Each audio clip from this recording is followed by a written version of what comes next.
এই মাত্র কিছুদিন আগের কথা, আমাদের গ্রামের দুটি বাচ্চা শিশুকে একই সাথে একই দিনে সাপে কামড়ায়। ওই দুটি বাচ্চা শিশুর মধ্যে একটা শিশু তার বাবার কোলে ঢলে পড়ে, অন্য শিশুটি তার মায়ের কোলে হাসি মুখে ঘরে ফেরে। এখন প্রশ্ন হলো, একটা শিশু কেন মারা গেল? যে শিশুটি মারা যায় তার পরিবার কিছু চরম ভুল পদক্ষেপ নিয়েছিল, যার কারণে শিশুটিকে মারা যেতে হলো।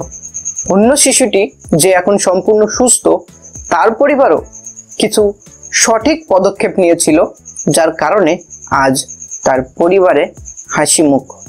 যে শিশুটি মারা গিয়েছে তার পরিবারের সদস্যরা কিছু চরম ভুল করেছিল। তারা এসেই সাপ খুঁজতে গিয়ে সময় নষ্ট করে এবং কেউ এসেই বাচ্চাটির পায়ে শক্ত করে বাঁধন দেয়।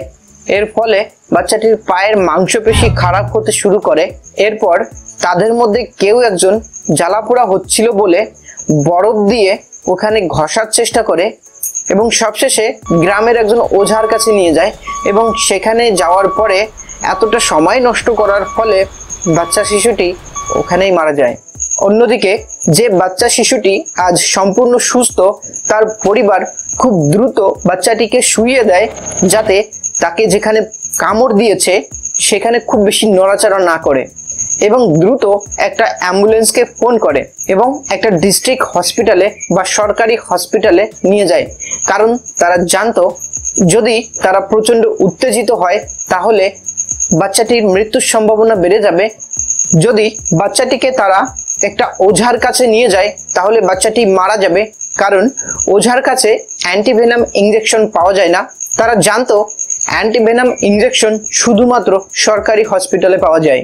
তারা জানতো যদি বাচ্চাটিকে মাত্র 30 মিনিটের মধ্যে একটা সরকারি হসপিটালে নেওয়া যায় এবং অ্যান্টিভেনাম ইঞ্জেকশন দেওয়া হয় তাহলে বাচ্চাটি সুস্থ হয়ে উঠবে। তারা জানতো বাচ্চাটির পায়ে কোনো বাঁধন দেওয়া যাবে না, কারণ বাচ্চাটির পায়ের মাংসপেশি খারাপ হয়ে যাবে, এমনকি পাটি কেটে ফেলতে হতে পারে।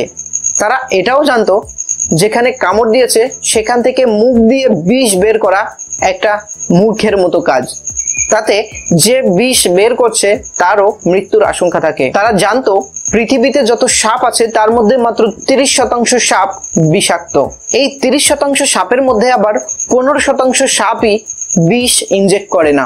মানে একজন মানুষকে যখন সাপে কামড়ায় তখন বেশিরভাগ মানুষই মারা যায় আতঙ্কে, ভয়ে। কিন্তু তার মানে এই নয় যে সময় নষ্ট করতে হবে। খুব দ্রুত মাত্র 30 মিনিটের মধ্যেই কিন্তু পেশেন্টকে হসপিটালে নিয়ে যেতে হবে, তবেই কিন্তু পেশেন্টকে বাঁচানো সম্ভব।